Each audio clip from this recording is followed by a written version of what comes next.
Bonjour à tous, bienvenue sur la chaîne Juris Business. Aujourd'hui, on va parler des sociétés sans personnalité morale. Mais avant ça, je vous invite à cliquer sur le bouton juste en bas pour vous abonner à la chaîne et recevoir tous les jours ou toutes les semaines des nouvelles notifications avec des vidéos sur le droit des sociétés, sur évidemment les manières d'améliorer votre activité économique, que ce soit sur le point technique, sur le point marketing ou sur le point juridique. Aujourd'hui, nous allons parler des sociétés sans personnalité morale. Donc si l'immatriculation de la société n'est pas une obligation légale, son absence, elle va vraiment priver la société de cette personnalité morale. Ce qui signifie qu'elle ne peut donc pas agir par elle-même, elle ne peut pas avoir de patrimoine distinct des personnes qui la constituent, et évidemment, elle ne peut pas ester en justice sans cette fameuse personnalité morale.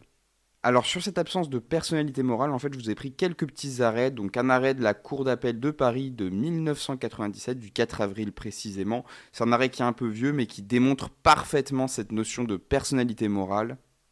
La Cour rappelle qu'une société en participation qui est dépourvue de la personnalité morale ne peut pas souscrire à aucun engagement personnel et ne peut pas être titulaire d'un compte courant. Donc vous voyez bien que sans personnalité morale, votre société ne peut pas faire grand-chose et c'est relativement contraignant, surtout si vous avez un objectif économique. Au niveau juridique, c'est aussi contraignant et ça pose des problèmes, là surtout avec cet arrêt du 4 mars 2021, dans lequel la Cour de cassation a jugé qu'une procédure judiciaire engagée par une société en formation, donc sans personnalité morale, est nulle et sans aucune possibilité de régularisation. Donc elle ne peut pas ester en justice sans cette personnalité morale. Donc c'est ce qu'on a vu précédemment également, mais ça c'est une application in concreto. Donc on va voir trois types de sociétés sans personnalité morale. La première, c'est la société en participation, dont l'acronyme est SEP. Alors les dispositions qui sont relatives à cette structure sont édictées par le Code civil, qui dispose que les associés décident volontairement de ne pas immatriculer cette société. Et en fait, l'objectif, c'est que cette structure va vraiment permettre de réunir des capitaux afin de mener à bien un projet, donc un projet en particulier, par exemple un projet immobilier, des chantiers de travaux publics ou encore la production d'un film, ça peut aussi être sous forme de SEP. Les règles de constitution de la société en participation sont librement fixées par les associés dans le contrat constitutif de la société. Par contre, ce contrat doit évidemment respecter les conditions de validité spécifiques au contrat de société. Donc c'est l'article 1832 du Code civil. Donc c'est la vidéo précédente sur le contrat de société, mais je rappelle synthétiquement qu'il faut le consentement des associés, il faut la capacité des associés et il faut également un objet qui doit être licite, donc pas d'activité illicite pour la société. Avant, il fallait aussi réunir le critère de la cause. Le motif de l'engagement des associés devait être réel et licite, mais cette notion de cause a disparu avec la modification de 2016.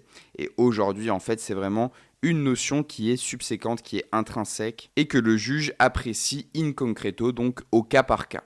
Les associés de la SEP peuvent décider soit de révéler leur identité d'associé au tiers de la SEP, on parle alors de SEP ostensible, donc société en participation ostensible, soit de ne pas la révéler, et là on parle de SEP, donc société en participation occulte. En fait, dans la SEP occulte, seul le gérant est connu des tiers, c'est vraiment le seul nom que vous pouvez obtenir. En ce qui est du fonctionnement, on va appliquer les dispositions contractuelles qui ont été prévues par les associés dès la constitution de la société et à défaut, on va lui appliquer à cette SEP les dispositions qui sont relatives à la SNC si l'objet est commercial et à la société civile si l'objet est civil. Donc société en nom collectif SNC si l'objet est commercial, société civile si l'objet est civil.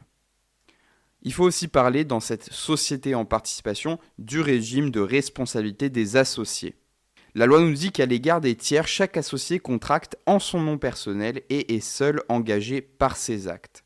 Cependant, si la société est ostensible, donc les tiers connaissent les noms de tous les associés, je rappelle, dans la société en participation ostensible, les associés révèlent leur identité d'associé au tiers. Dans ce cas-là, tous les associés sont tenus des engagements accomplis en qualité d'associés par l'un d'entre eux. Après, ils peuvent être tenus de deux manières. Ils peuvent être tenus solidairement si l'objet est commercial ou alors conjointement si l'objet est civil cette fois. Qu'est-ce que ça veut dire la responsabilité solidaire? Ça veut dire qu'un créancier peut se retourner contre n'importe lequel des associés dans une entreprise pour obtenir le règlement de l'ensemble des dettes. Inversement, dans une responsabilité qui est dite conjointe, le créancier va pouvoir que demander à un associé le remboursement d'une dette à la hauteur de sa participation dans la société. Donc il ne peut pas aller chercher l'ensemble de la dette. Donc là, j'ai mis un exemple que, par exemple, un associé disposant de 30% des parts d'une entreprise ne sera redevable que de 30% des sommes dues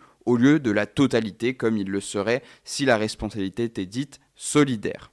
La société en participation, comme toute société, va pouvoir faire l'objet d'une dissolution.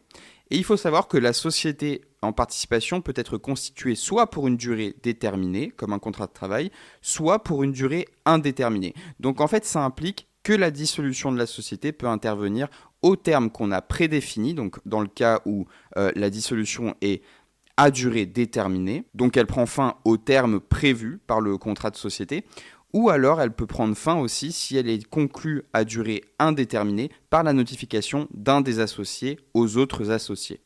Cette dissolution elle va donner lieu à un règlement des comptes et à un partage éventuel des biens indivis entre les associés. Je rappelle qu'il n'y a pas de liquidation judiciaire à proprement parler du fait de l'absence de patrimoine propre puisqu'on n'a pas de personnalité morale dans ce type de société.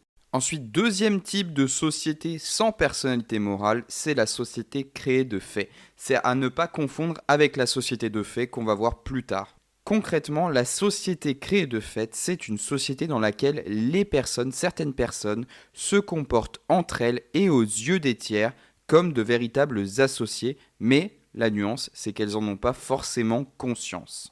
C'est par exemple le cas de deux micro-entrepreneurs qui travaillent ensemble et qui ont une même clientèle. Ça peut être requalifié et on aura une société créée de fait. Et son existence, elle va être établie par une décision de justice, donc par le juge qui va décider de créer une société de fait quand il y a suffisamment d'éléments pour dire on est en face d'une société.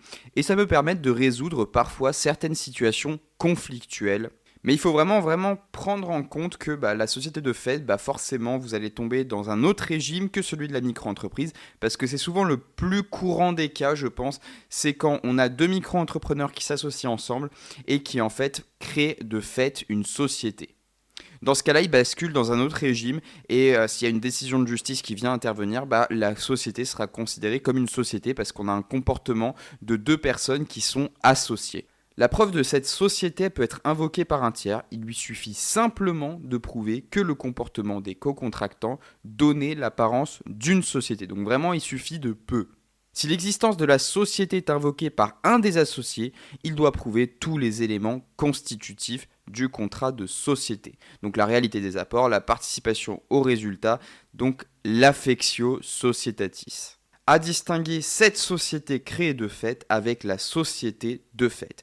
Une société de fait est une société qui a commencé son activité alors que les associés ne recherchent plus l'immatriculation ou une société qui a continué son activité alors qu'elle était cette fois annulée ou radiée du registre du commerce et des sociétés. Sa liquidation se fait selon les dispositions statutaires, sauf si le juge en décide autrement. Voilà, vous savez tout sur les sociétés sans personnalité morale. J'espère que la vidéo vous a plu, qu'elle vous aura appris des choses. Et moi, je vous retrouve tout de suite dans une prochaine vidéo. A tout de suite.